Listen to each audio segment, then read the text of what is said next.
Good evening and welcome to the Center for Strategic and International Studies. I'm Andrew Schwartz here at CSIS, and I'm pleased to welcome all of you on behalf of CSIS and on behalf of TCU and the Schieffer College of Communication. Before we get started, I'd like to thank our generous benefactor who helps us make this happen. That's the Stavros Niarchos Family Foundation. Without them and without their generous support, we wouldn't be able to hold these fantastic sessions. We've had a number of them this year, and I know a lot of you have been before, so welcome back. Please follow us at CSIS and our new evening newsletter, the Evening CSIS. Some of you may have seen it. Please click subscribe. We're enjoying doing that a lot. And I'm very, very pleased to welcome my colleagues here tonight. We have an incredible panel, and of course, we have the incredible Bob Schieffer. Please welcome Bob Schieffer.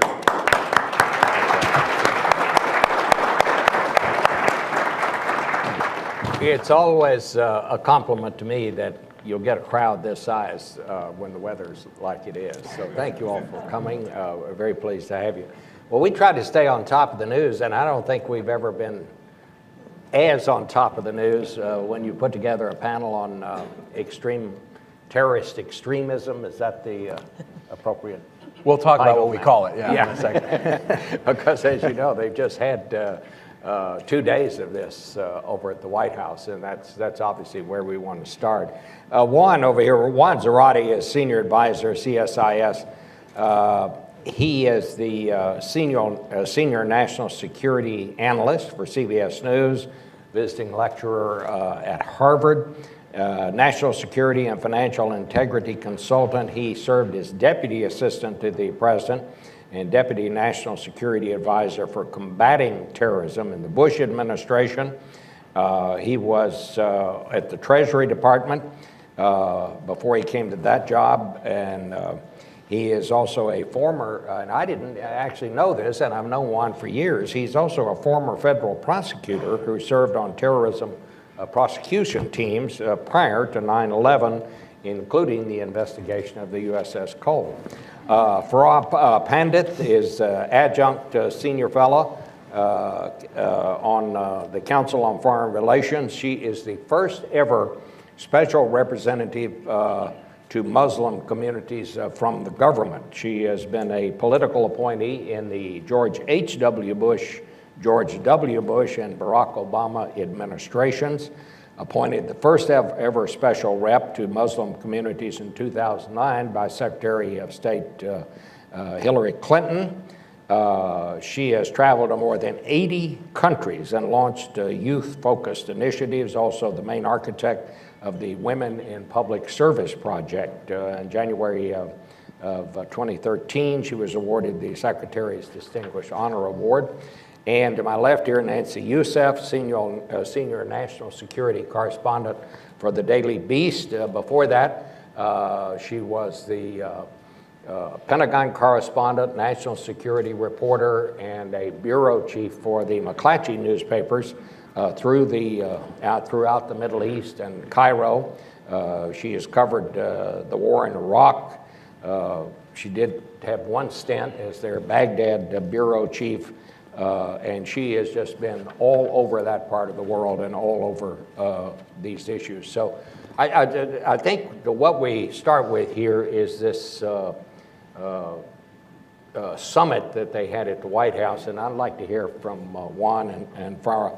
What's the headline here? What happened?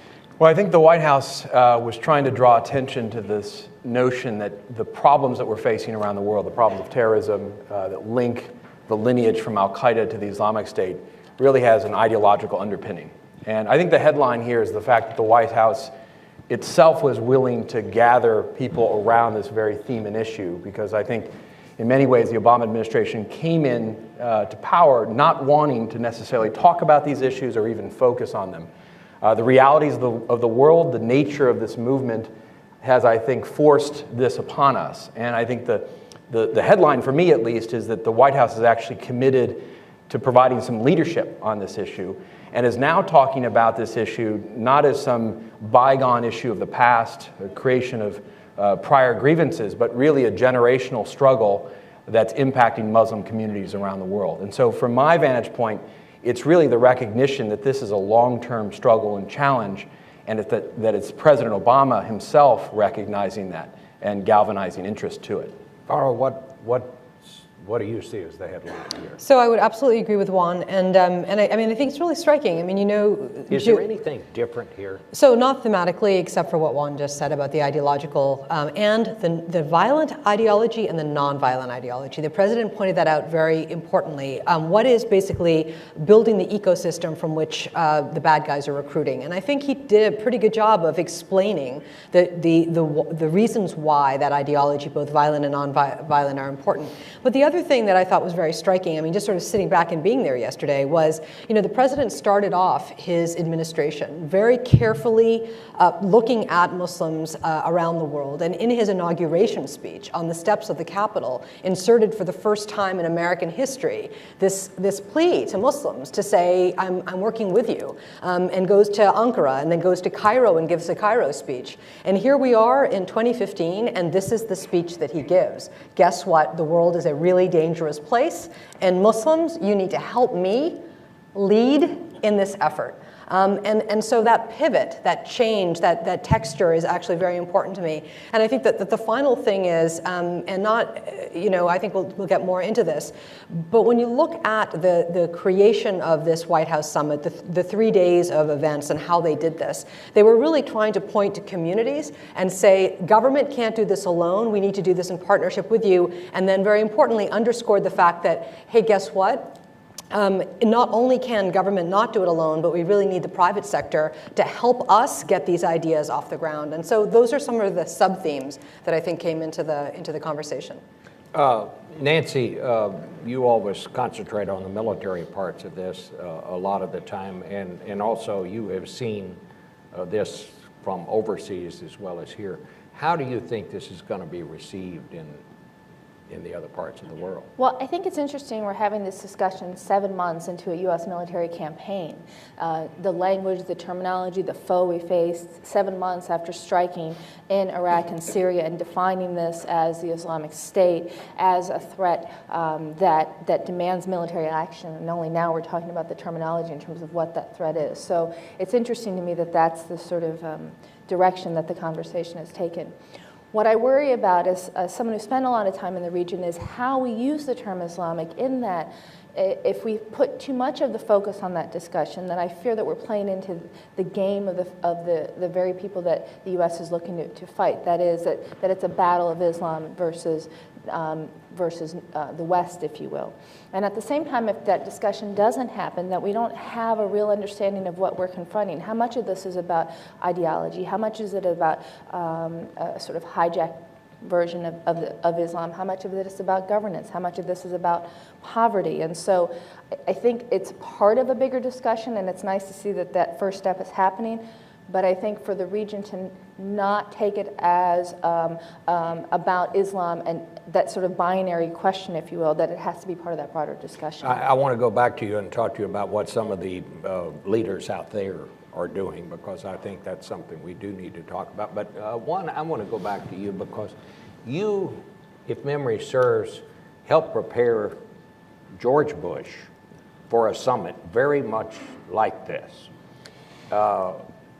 Did he say anything different than what President Obama said at this summit? Yeah, it's interesting you should say that, Bob, because in some ways the summit and the discussion around the ideology is a little bit like Groundhog's Day.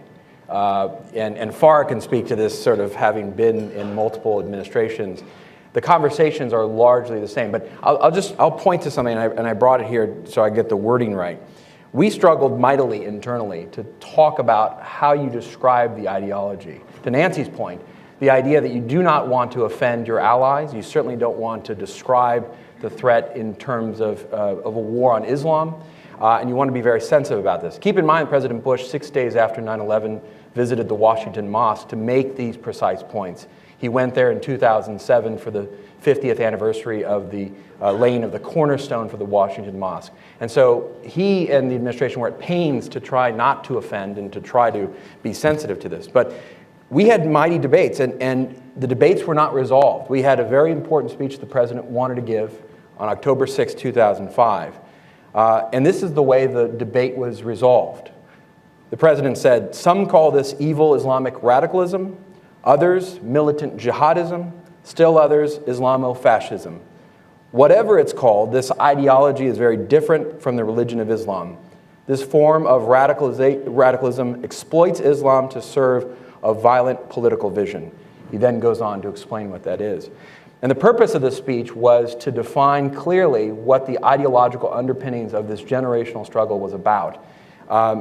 Not a lot of people focused on it then, but it's really important to focus on the language now, because I think the Obama administration is struggling with some of the very same issues. How do you walk that tight divide between the Scylla and Charybdis between not offending while also obviously identifying the fact that Islam is a part of the way that these groups identify themselves. It's the way they radicalize. It's the way that they think about their own political agenda. And it's frankly part of their own mythology. And so how do you then confront it? How do you undermine it if you're not recognizing that there's an Islamic component to it? And I think that's a challenge for the U.S. government, Democrat, Republican, and it's reflected in this speech. Farah, I could almost hear Barack Obama making that speech. Right. And no, and as somebody who, as Juan said, I mean, walking through how not to offend was really important. But also, let me just put some historical context in this. One of the things that we were doing as we were thinking about, well, what's the history of our country? How can we talk about this in such a way that American Muslims don't feel like they are victims, and B, don't feel like we're looking at them as a special threat group? How do we think about this in the context of the messaging we're going to give from Washington to communities around the world? What is it that we are saying? And importantly, what are the hooks that the extremists are going to pull from to play over and over and over when the President of the United States says something? So, you're making, it's a very careful dance that you have to do. Now, talking about lexicon, let me just take it one step further. My former title was Special Representative to Muslim Communities. I can't tell you how much time we spent on that title. It wasn't Muslim world. And there's a reason why. Because the bad guys want you to believe that there is a special world in which Muslims live, a little petri dish in which they belong over here. To unpack that, to push back, the lexicon mattered. We took a lot of time to think about what that's going to mean.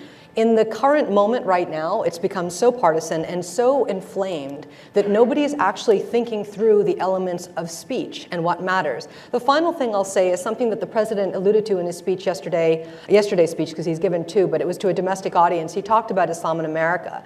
And one of the things that we were really thinking a lot about was, how do you talk to the American public about the role of Islam in America when most Americans, including American Muslims, don't know its history? They don't know that Islam came here at the time of the slaves. They haven't heard every president since our founding fathers speak about Islam with dignity.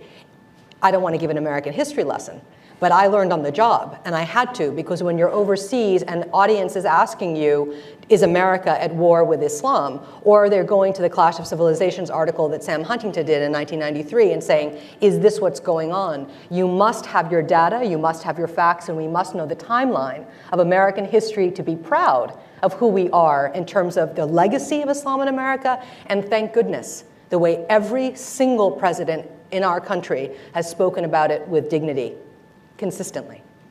But the part that I would like to know more about is, while we're almost like counting how many angels can dance on the head of a pin, across the world they're cutting people's heads off. And we always seem to be surprised by the events that happen. All of a sudden there was something called ISIL. Nobody had ever heard of that. We didn't know much about it, and all of a sudden here they control all this territory. Again, they're cutting people's heads off. They're taking hostages. And yet, when the Jordanian pilot was burned to death in that hideous example, the king put on his fatigues, and he led the charge. They executed 2 prisoners. They launched a bombing campaign. As I said on Face the Nation Sunday, we never want the American president to put on a military uniform, and there is a reason that he doesn't, because that's the way our government is set up. But what kind of concerns me is when these events happen, We seem totally overtaken by events, and if the president has this, something scheduled for the holiday, he goes off. Right. The Congress takes off for its regular Washington's birthday vacation, and everybody says, yeah, we'll debate about that when we get back. That is the part of the communication here, not what you're going to call this or something that bothers me. I'm not sure. The president said one time, I'm not very good at the optics of this thing, but I wonder Nancy, does that concern you, that maybe people in that part of the world don't understand that we take this seriously?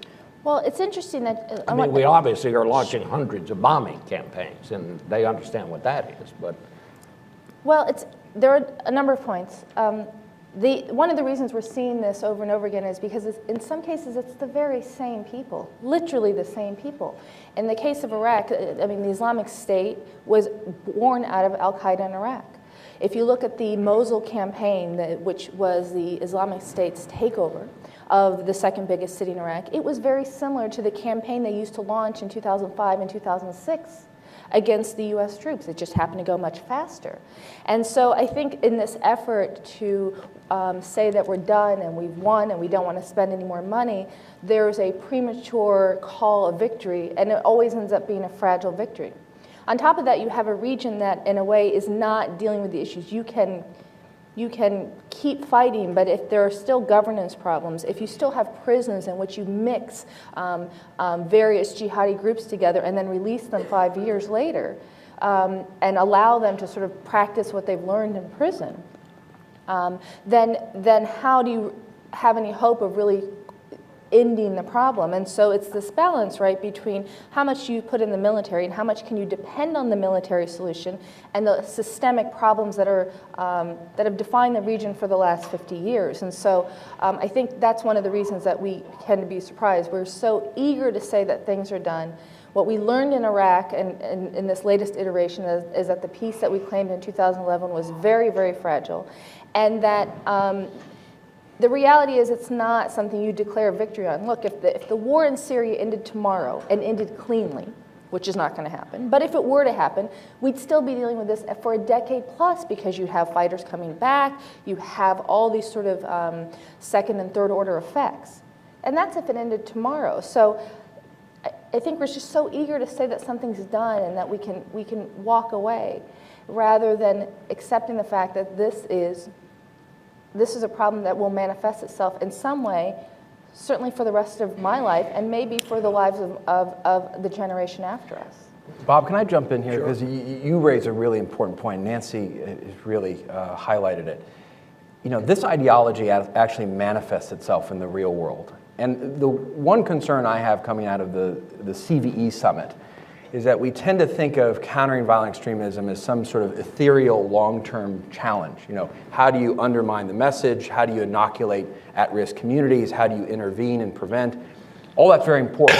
And then how do you deal with some of these underlying conditions?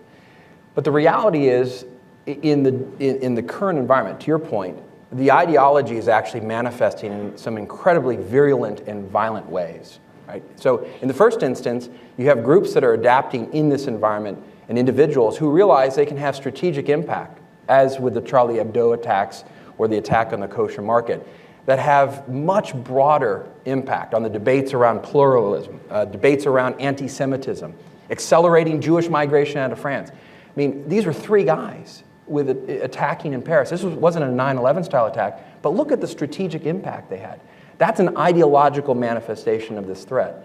You have the reality that the longer that the Islamic Caliphate exists in Syria and Iraq, the longer and the more attractive this mythology and narrative of the Caliphate is to young people in Muslim communities around the world. And so the longer we allow the Islamic State to exist, that perpetuates the ideological problem. And then finally, you have other places, hotspots, I would say, where the ideology is emerging in some interesting and dangerous ways. You have all the human rights abuses, which we know about, sexual slavery, child soldiers, all the barbarity that we're forced to watch on videos. But you also have things like the emergence of polio in places where these extremists have taken hold, in northern Nigeria, Somalia, Syria, western Pakistan. You have the desecration, Farah and I have talked a lot about this, of cultural heritage, where you're really talking about cultural genocide led by these groups because they're trying to change the shape of history and identity. And so the thing I worry about is that as we talk about CVE, all the dimensions that are happening are important, but there are real-world manifestations to how the ideology is actually threatening humanity. And we haven't figured out a way of, okay, how do we react to it today? Because it will have long-term implications, to Nancy's point. What is it that the message that these people are putting out, Farah, that what is the appeal? So I will say that the data point that was consistent from Argentina to Zanzibar as I traveled around the world talking to young kids under the age of 30 was that they're having a crisis of identity. So this is a generation that's grown up every single day since September 12th, 2001 with the word Islam or Muslim on the front page of a paper online and offline. And we can dismiss that and say, well, that's just the burden of their generation. But it has had profound effect in how they think about themselves, about the difference between culture and religion, asking themselves questions that, sure, any teenager is going to ask, what's the purpose in life and what am I supposed to do? But if the loudest megaphone of answers comes from the bad guys, they're getting pulled in to actually, instead of going to their parents to ask questions about, tell me why my family doesn't eat halal meat, or should I dress this way, should I walk this way, should I pray this way, or a mom that says, I don't want you, son, to play with a kid who's this type of Muslim. You're beginning to see, to Juan's point, a complete shift in the way our world will be, and it's colossal. 1/4 of the planet is Muslim, 1.6 billion people, 62% is under the age of 30. This is a gigantic number. Just imagine how all these things are going to impact. And that's the part that scares me. What is the appeal? The appeal is I finally have an identity that I can understand. And we may reject it and say it's horrible. But for that person that's struggling, that's trying to belong, that wants to feel something. This isn't about how rich or poor they are. This is not about how well educated they are. It's about how they feel about themselves. And I've seen that, and I've witnessed it firsthand. And to your point earlier about the thing that scares you, and we're catching up, the thing that terrifies me is this inability for us to connect the dots. We are so focused on a region and the partnerships that we have with a particular country that everything else doesn't matter. And so when you come back from the Maldives or Central Asia or Brazil and you're overwhelmed with what you're hearing, and you know very well that that horrifying ideology is actually impacting those kids there, for us it doesn't matter that the kids are Syria is on fire, and I get that. But we kind of dismiss it because the Maldives, what's the Maldives? Give me a break. Mm-hmm. But guess what? It matters because this generation's ideas get connected to each other. So if a kid in the Maldives connects an idea with a swish of his finger, some girl in Denver picks it up and says, I get that. Makes sense to me. Can I say to both of those points, practically how that plays itself out is, in the early years after 9/11, we treated this as a terror threat, that we had to go after big fish, and that it was a terror problem, that there were just a few people, and that if we got them, that we'd take care of this problem. And I think what you guys are talking about are the little fish, that those are the ones that we have to worry about, that people who can be changed. I can tell you in Egypt, for example, it's hard for us to picture it here, but in Egypt, if you're the average Egyptian is living on $200 a month, it's a country that was so hopeful after Arab Spring to have all of that dash, and that hope had been sustaining people for decades in some cases, that at some point there would be change. You have a president in Egypt who has brought back dictatorial-like practices and justifies it in part because this ongoing threat that I'm a better alternative. I can't tell you how many times in Egypt you'd hear, at least we're not Yemen, at least we're not Libya, at least we're not Syria. And now you have people who, as Farah says, it's so fragile in terms of who goes in and who goes out, and a persistent, relentless Twitter campaign that the minute someone on Twitter feels that vulnerability who's an ISIS supporter, they're pushing and pushing and pushing and pushing. And so you go from being lost and not having any real hope in a country that feels quite hopeless right now, to being offered the greatest opportunity ever. You go from having no value to having the greatest value, from being nothing to defending the faith. And it changes so clearly. I would see it in these kids, and I don't think they start out in a lot of cases angry or ambitious towards us. I mean, you would see it, particularly like with kids who are in the Muslim Brotherhood who've been ostracized by their government and by their country. And all of a sudden, someone's giving them a purpose and an appeal. And I've interviewed these kids, and they, you know, I talked to some kids who were in the Muslim Brotherhood who were starting to join jihadi groups right before I left. And they would say, you could see the sadness. They were 19, 20-year-old kids. They would sort of talk about their rage and how they tried to blow this up and tried to blow that up. And then they would say, I feel so rejected by my country. And you could tell that that was a core thing, that this was not some push to be an ideological hero, but to be accepted. And it was amazing. I mean, because they're kids, and you know, they were just starting out, and you could just tell that just a little attention could have turned it the other way. What should we be doing that we're not doing? I'd just like to get the take of all three. I think we need to amplify, first and foremost, what's already in the ecosystem, because you have a lot of groups in civil society, a lot of credible voices that are willing to confront and counteract the ideology, the narrative, the movement. The problem is it hasn't taken scale, right? And so I think the U.S., this summit may be a helpful catalyst, has the ability to convene, to fund, to network. And you've seen some of that, movements.org, the AVE network, and others are out there. So I think amplifying that, funding those, I think, to my mind, identifying where the ideology is manifesting and actually confronting it. I think we need to find creative ways of dealing where the ideology is starting to take hold, where it may not have manifested yet as a terrorist movement or a terrorist safe haven, but confronting it and figuring out who are the right actors to do that. And ultimately trying to foment a grassroots counter-movement to the ideology and to the manifestation of this. I think that's where we need to go, and this has to be a global effort. So I would absolutely agree with Juan, obviously, but I also would say that within on the community level, that is a 360-degree thing. That you cannot do things in fits and starts. Okay, there's that group in Brussels that's doing it that way. There's that group in Toulouse that's doing it this way. Minneapolis is doing it this way, and we can expect this like sort of little graph of nice little things that are happening. There needs to be a drumbeat all day, every day, in your face all day, every day, to pull kids away from that ideology. And it doesn't.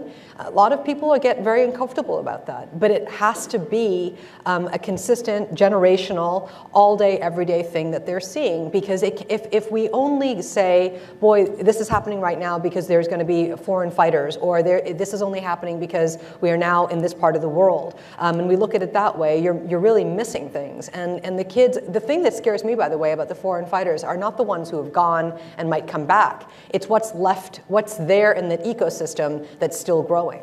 And you have to be able to poison that ecosystem from that growth to happen. And that means that the other piece that we absolutely haven't done a good job about at all, and this is not just our country but around the world, is to combine what we know about how kids get radicalized with the mental health workers that can actually help those kids get out of that process. Not when they're already radicalized. I'm not talking about DRAD programs. I'm talking about the conveyor belt that leads them up and actually can move them back.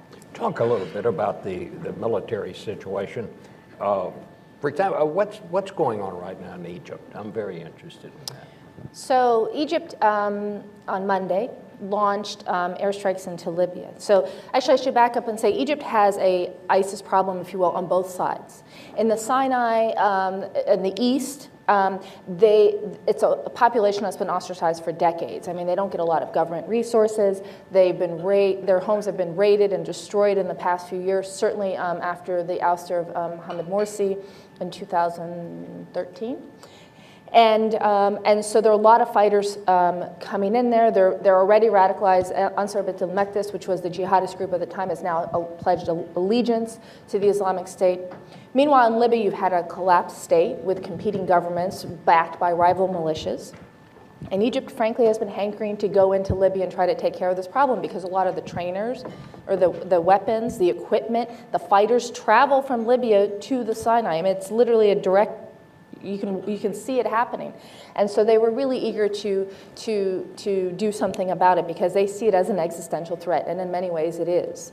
At the same time, I would argue that Sisi has also exploited this conflict, if you will, to justify his own government, the way it ascended to power, and to mitigate those who say that this is not the state that we wanted to emerge from Arab Spring. Again, it's better than Libya. And so They were looking for a point, if you will, to get into this and to be able to take on Libya, and then a video was released showing the beheading of 21 people, most of them Egyptians. Now, you should know in Egypt, I mean, there are 90 million people in Egypt, and we always say 2 or 3 just kind of get squeezed into Libya, and a lot of them are workers. And so these were workers in Egypt, Christians, which was remarkable that there was, that it created national outrage, as you can imagine, where the sort of sectarian differences that have defined Egypt were gone, because there's, as you can understand, we've experienced it here as well, just outrage that this could happen.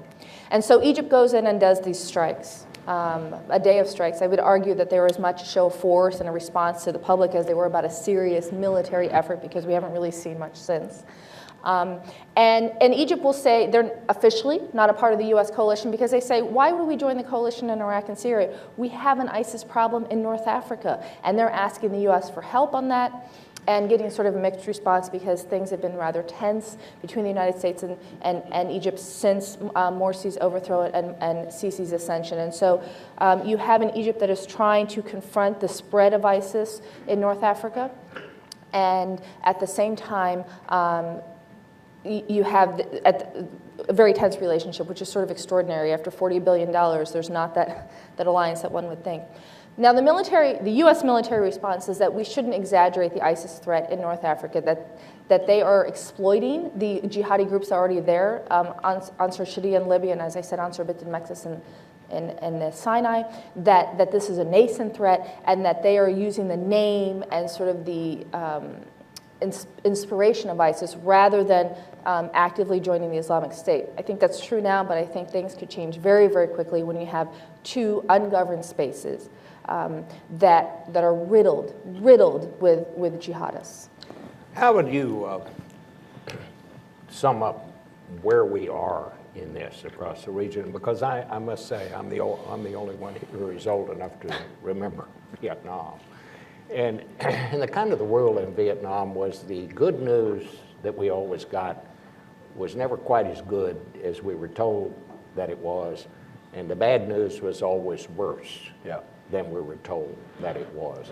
How do you think the situation is right now? Are we winning this war? Are we holding them in place? We just had Yemen happen. Where are we, Juan?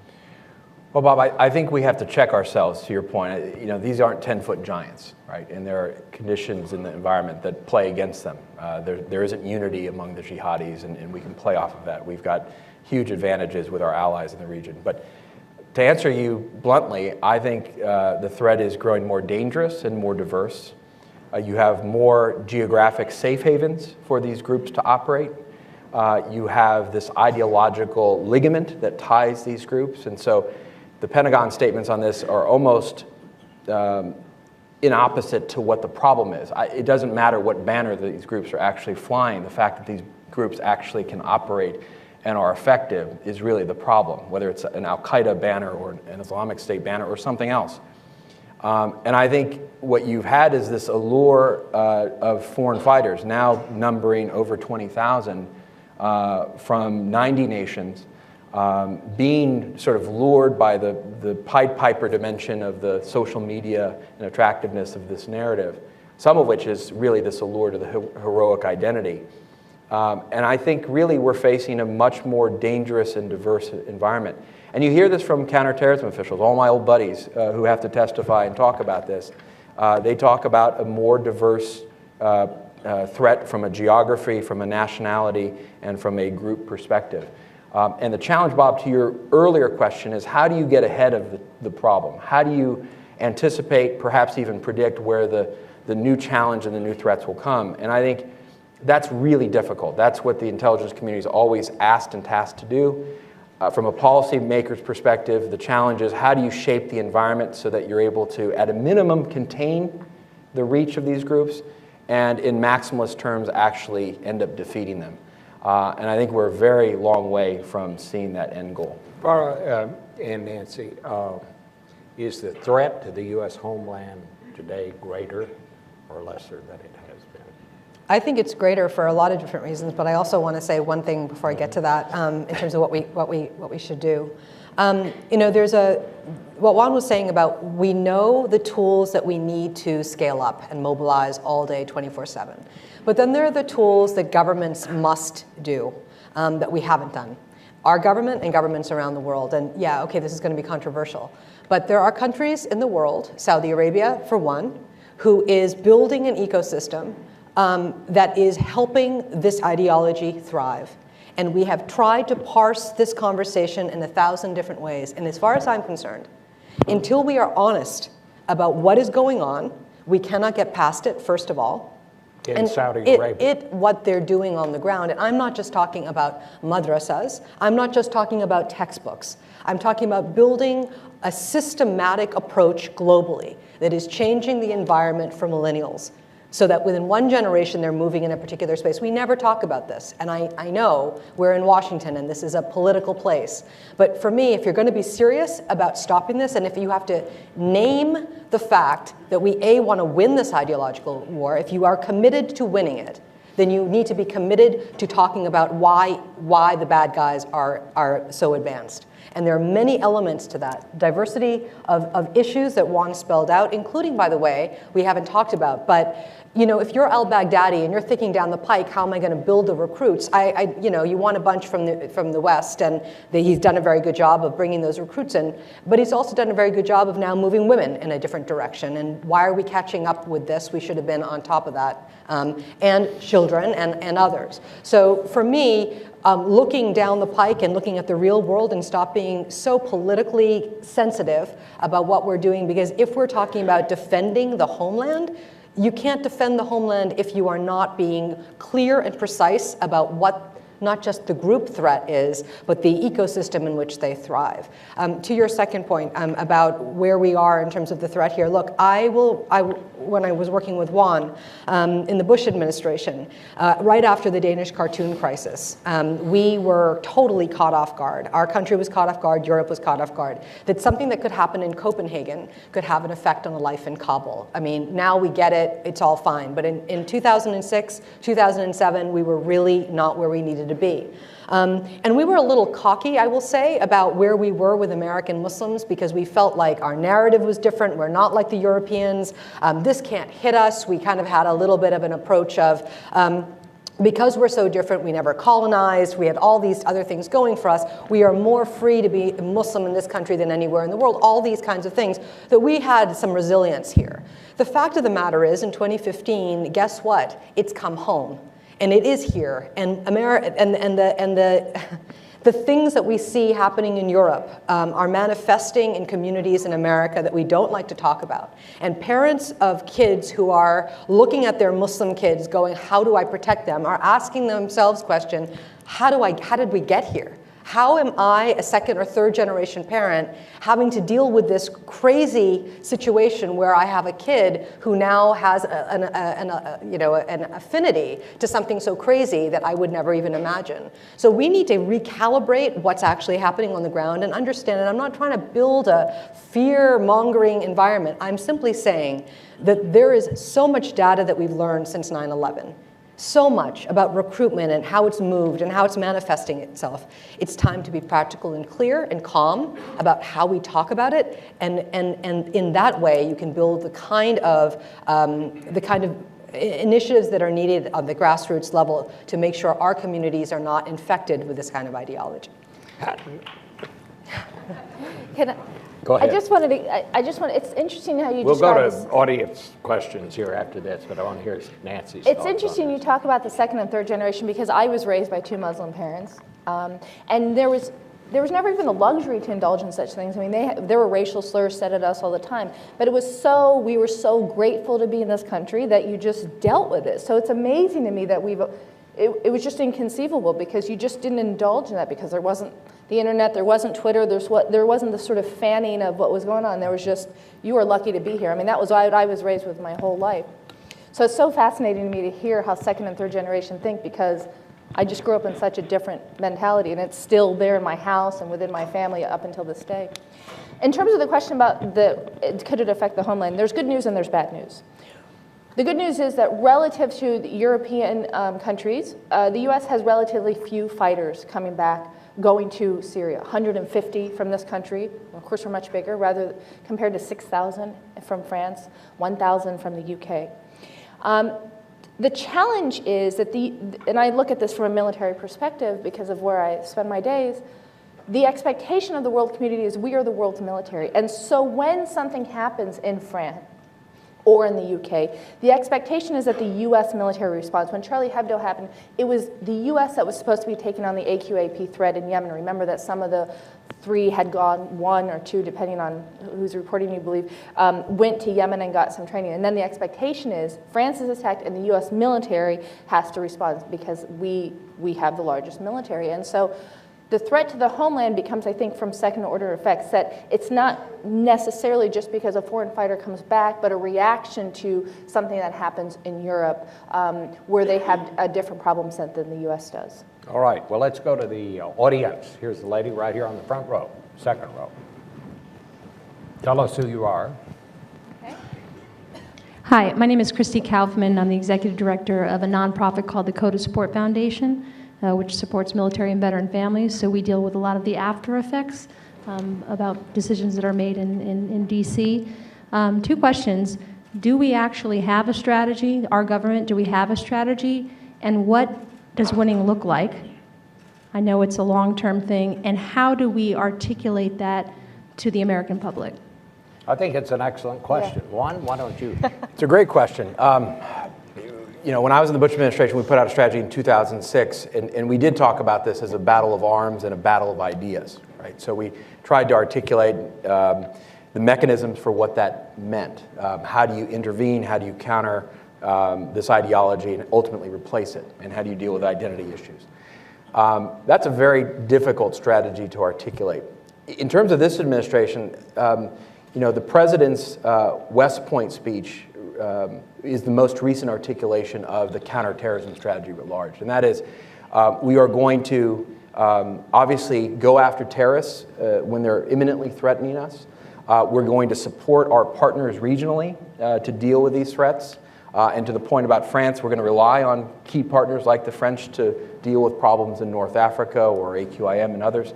And from an ideological perspective, we're going to rely on communities of interest like those assembled at this White House summit to actually help counter the ideology and to do it at a community level and to do it at a national level. That's sort of the thumbnail sketch of what the strategy is. The question is, how do you actually implement that when the threat seems to be morphing quicker than our strategy is adapting? And when we seem to be putting artificial limitations to the types of resources and forms of American power that we're willing to invest in that. And that's why I said at the start, one of the interesting things to me is that the president's actually investing in this, at least for 3 days, to say, look, we have to deal with this ideological problem. That really wasn't the attitude through most of the administration. And I think there's been a lagging strategy and lagging resources as a result. Can I try the military strategy for whatever it's worth? So here's the military strategy. We're not going to put forces on the ground.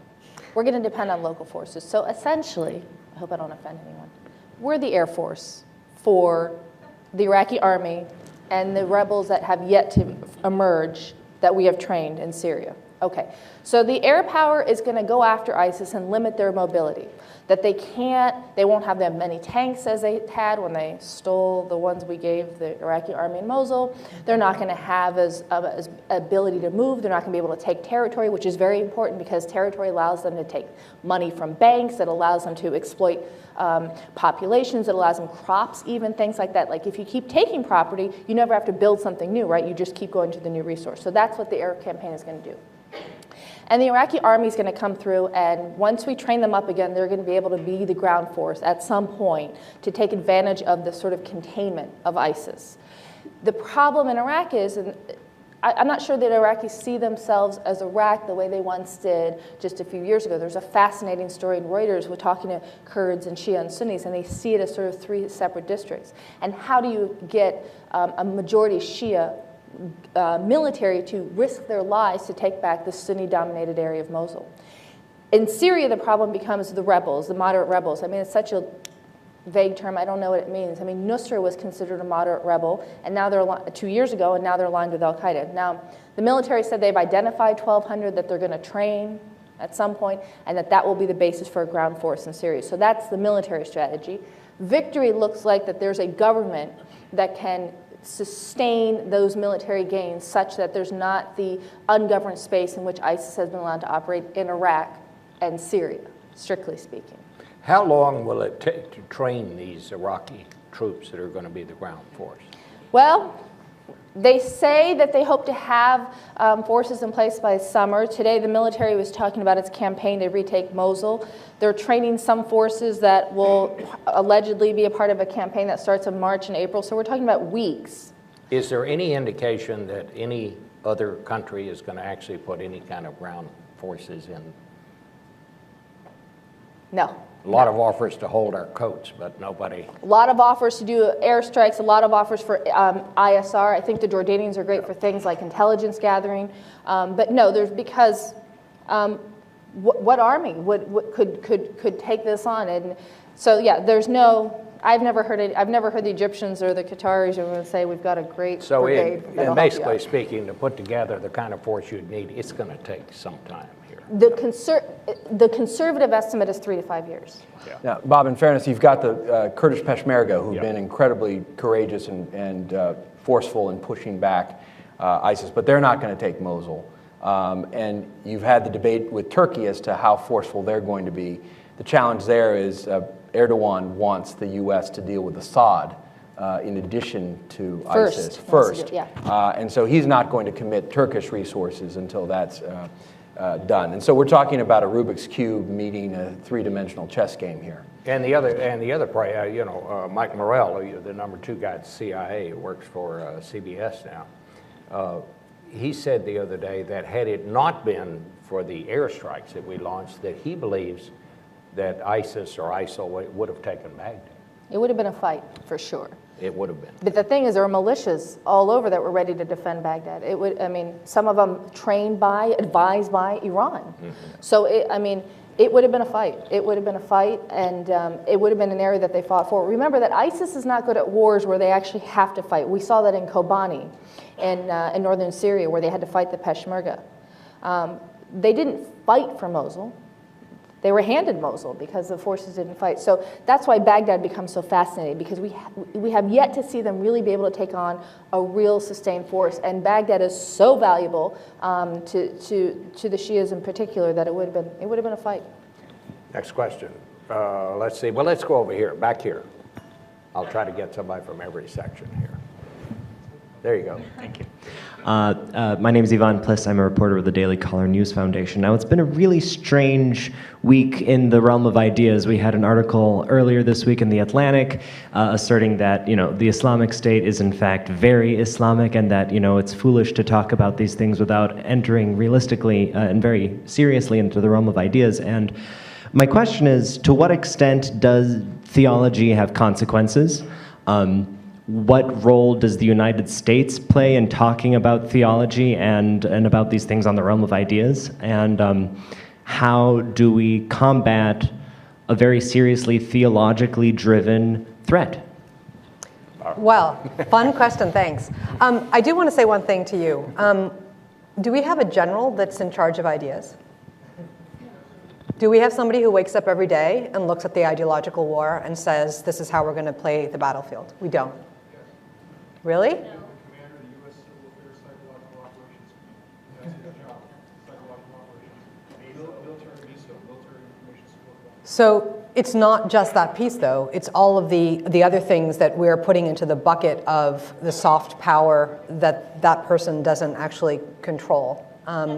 And so the integration of both of those things, in my view, as we think about all of these pieces, including the theological piece, each part of our government is doing things in their own way, and there's nobody who's actually working it. I actually believe in our Constitution, and I believe that there is a really clear line between church and state. And I don't think anybody in the United States government should be sitting around talking about what a religion means. I think it is very dangerous. And as somebody who was the special representative to Muslim communities, I never, ever quoted the Quran, because you as the taxpayer did not put me in charge of telling you what the Quran means to tell people around the world. So I may be the only one on the stage, but I have a very hard line on this. I also think that this theological conversation that we're having is having just generally in the public is very dangerous. We aren't a divinity school. We're not sitting here pondering the meaning of these things. 1/4 of the planet is Muslim, and they're really diverse all over the world. Cultures and heritages have impacted the way they practice their faith, and we need to honor that. And even within the academic realm, there's a lot of controversy about what is and is not Islamic, whatever that might mean.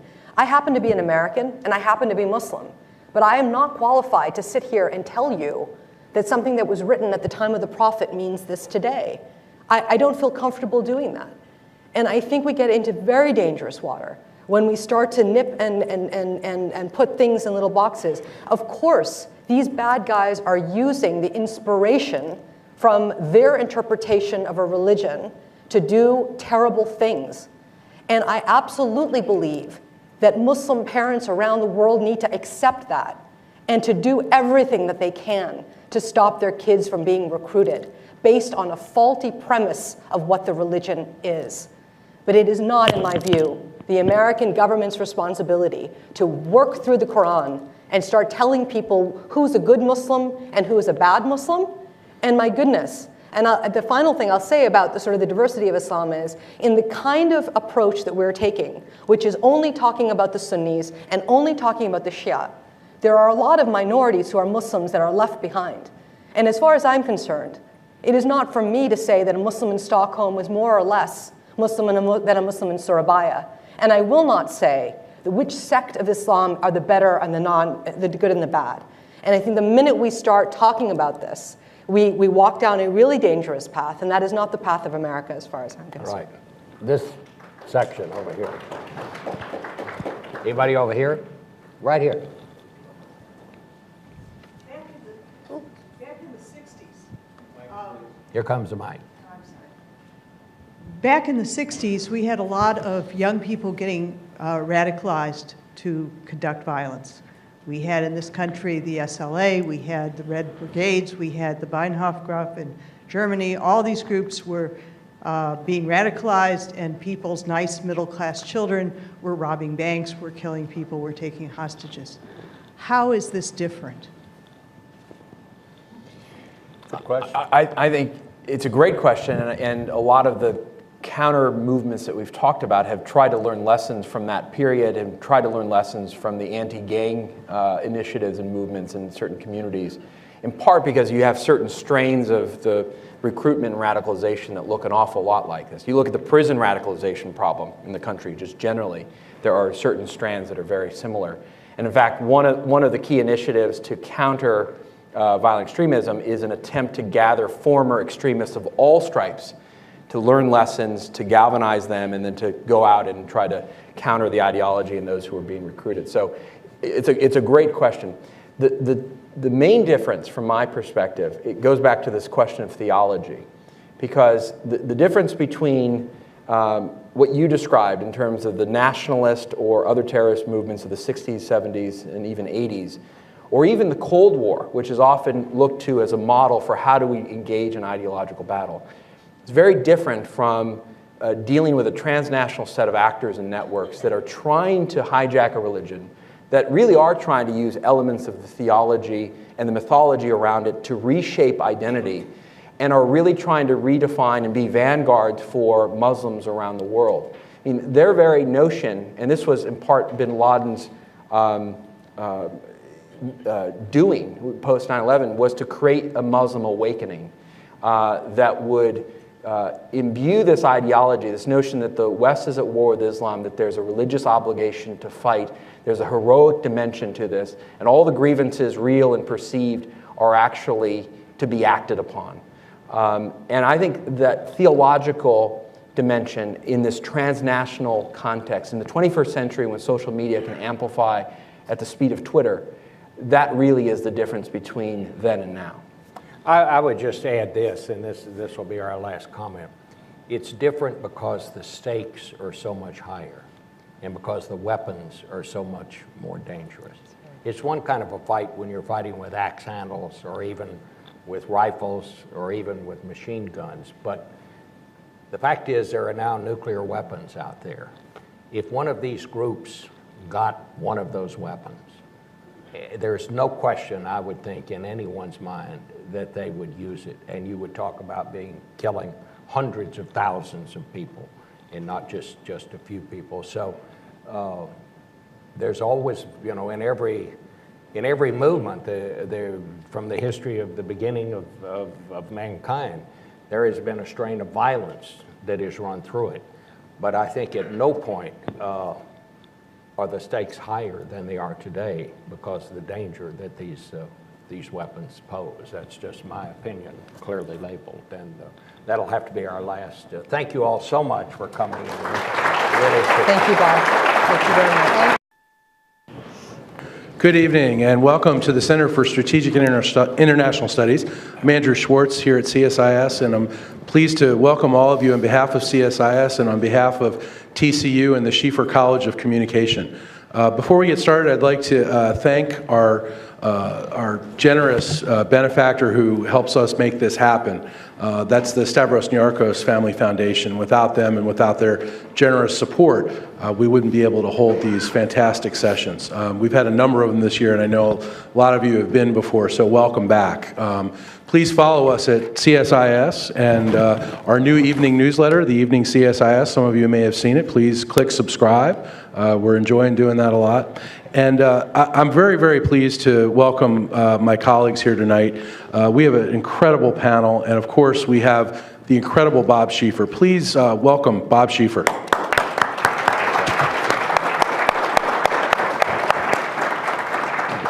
It's always a compliment to me that you'll get a crowd this size when the weather's like it is. So thank you all for coming. We're very pleased to have you.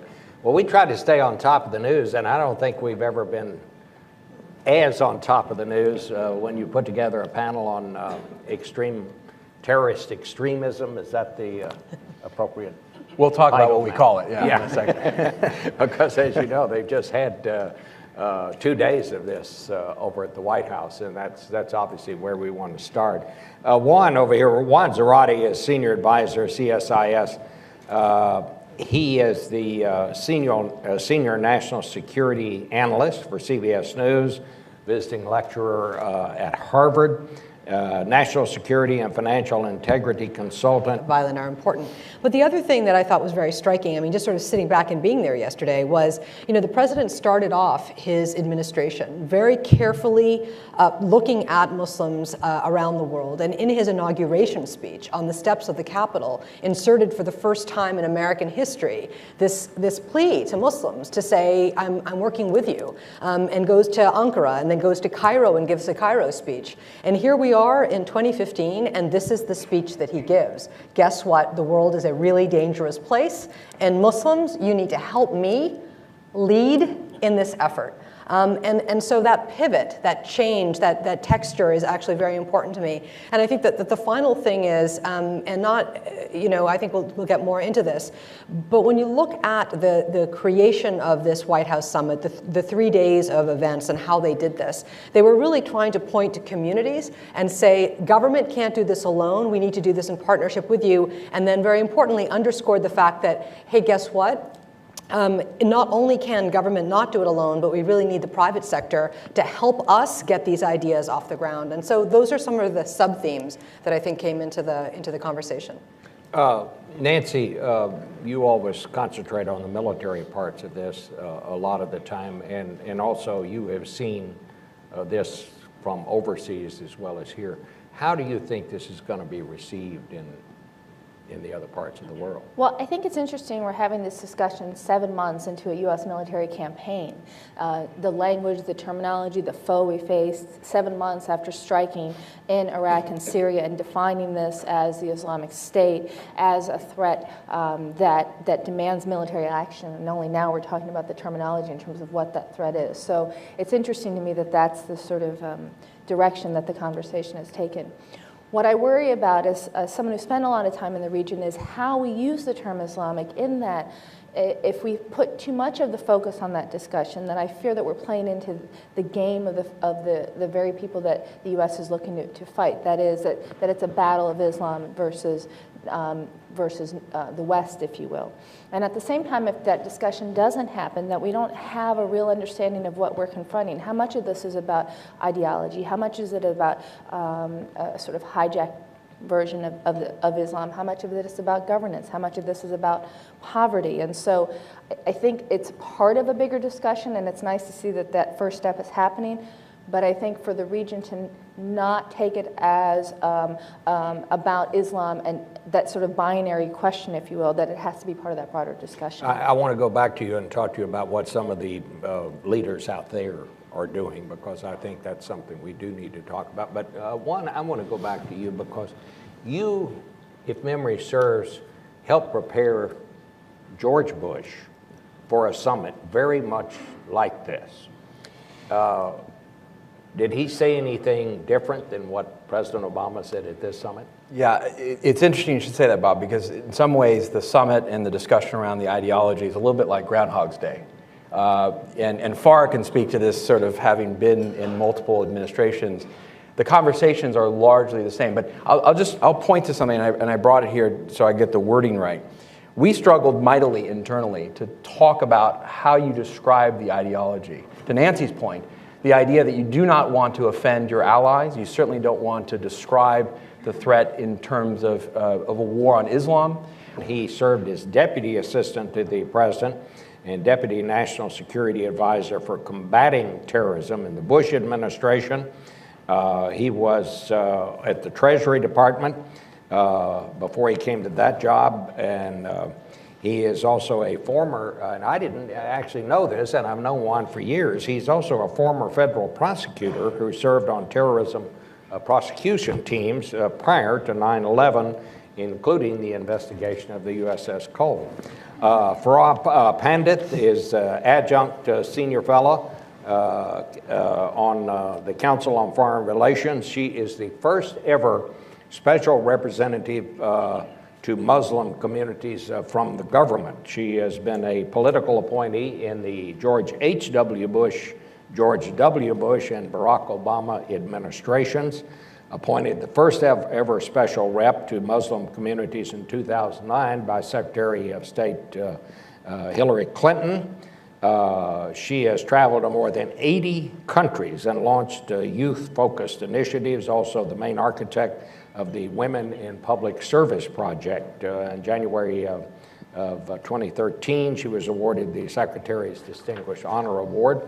And to my left here, Nancy Youssef, Senior National Security Correspondent for the Daily Beast. Before that, she was the Pentagon correspondent, national security reporter, and a bureau chief for the McClatchy newspapers throughout the Middle East and Cairo. She has covered the war in Iraq. She did have one stint as their Baghdad bureau chief, and she has just been all over that part of the world and all over these issues. So I think what we start with here is this summit that they had at the White House, and I'd like to hear from Juan and Farah. What's the headline here? What happened? Well, I think the White House was trying to draw attention to this notion that the problems that we're facing around the world, the problems of terrorism that link the lineage from Al-Qaeda to the Islamic State, really has an ideological underpinning. And I think the headline here is the fact that the White House itself was willing to gather people around this very theme and issue, because I think in many ways the Obama administration came in to power not wanting to necessarily talk about these issues or even focus on them. The realities of the world, the nature of this movement has, I think, forced this upon us. And I think the headline, for me at least, is that the White House is actually committed to providing some leadership on this issue, and is now talking about this issue not as some bygone issue of the past, the creation of prior grievances, but really a generational struggle that's impacting Muslim communities around the world. And so from my vantage point, it's really the recognition that this is a long-term struggle and challenge, And that it's President Obama himself recognizing that and galvanizing interest to it. Carl, what do you see as the headline here? So I would absolutely agree with Juan, and I mean, I think it's really striking. I mean, you know, Is there anything different here? So not thematically, except for what Juan just said about the ideological and the violent ideology and the non-violent ideology. The president pointed that out very importantly. What is basically building the ecosystem from which the bad guys are recruiting? And I think he did a pretty good job of explaining the reasons why that ideology, both violent and non-violent,